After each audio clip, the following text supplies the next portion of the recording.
by ensuring and making sure that you worked with us to put security topmost today, and that we're going to do everything that we can, each and every one of us, to discuss this problem. When I was coming, Mr. President, this morning, I saw the newspaper headline of this day. Mr. President, Commander-in-Chief, expresses shock at the level of violent crime. In other words, Mr. President was expressing surprise. But in accordance to our rule 5313, I will not go into that, but I will only say, Mr. President, in pidgin English, this surprise surprised me. Minority Leader, there should be no surprises, just go straight to the point.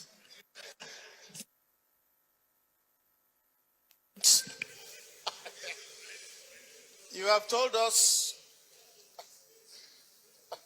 that on this solemn day that we're discussing this matter, that we may not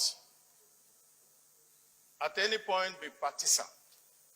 And I want to tell you, Mr. President, if you didn't insist that we will not be partisan, I would have called out the presidential spokesman, Femi Adesina, who, when the CAN leaders complained about the killing of a priest, he turned around and said that the CAN was acting like a political party. Now that we are talking about it here, let me hear him say that all of us are acting like a political party when somebody is complaining about these incessant deaths in this country. Mr. President, because we have to get to the root of this matter, I can only say one thing. Those who live by propaganda will die by propaganda. Minority Leader, I really don't like what I'm doing, but I'm forced to. The issue before us and what concerns every single Nigerian today is the insecurity that is so pervasive. So I will still urge you that please, let's contribute in such a manner that we're able to get solutions. I am not saying you cannot say what you want to say, but let's get solutions. What is the way forward? Because we need to take very urgent and immediate decisions and get across to the other side. So you may continue. In fact, you have 2 more minutes. No, you can still. Anyway, this is a minority leader. So there is a discount for him. Go ahead, minority leader. Mr. President, we are very serious here. This is a matter of life and death. And I was building up to something. And I will say what I was building up to very simply. Boko Haram has been defeated. Nigeria is now safer. Everything was being done to make sure that the hard work that was supposed to be done in securing Nigeria was not done because certain people did not do their work and preferred to cover the eyes of Nigerians with propaganda. That's why I said that at the beginning. But let me go on, Mr. President, to say this.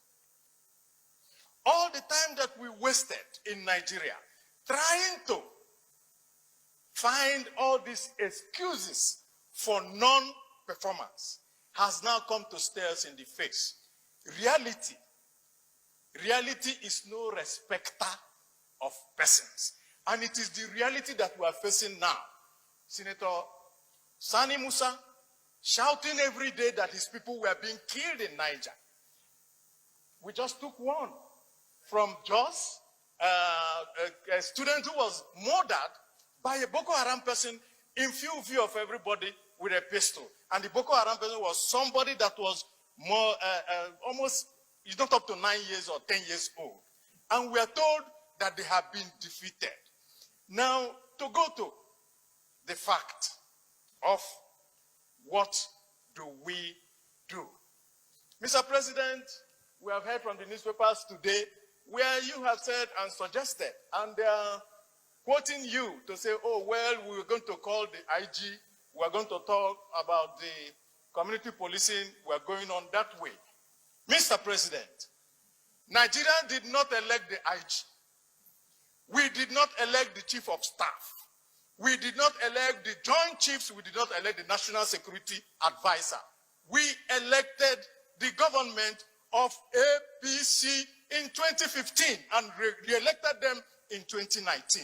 The reason why we re-elected them was that they continued to tell us that because they had the key to security, and the whole Nigeria voted them in 2015, and I agree with that. And I'm saying, Mr. President, when you want to deal with a matter, you go to the head.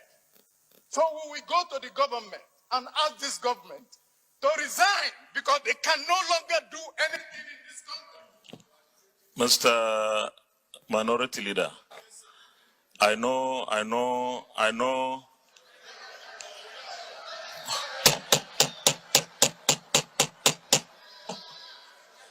Minority Leader, let me remind you once again that Nigerians voted for APC in 2015, and because they saw improvement in their lives, they voted APC again in 2019.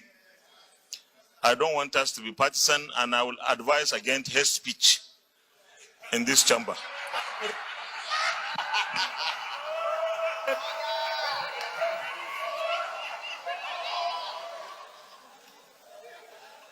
Mr. President, in conclusion, yes, Nigerians voted a government into power. And that government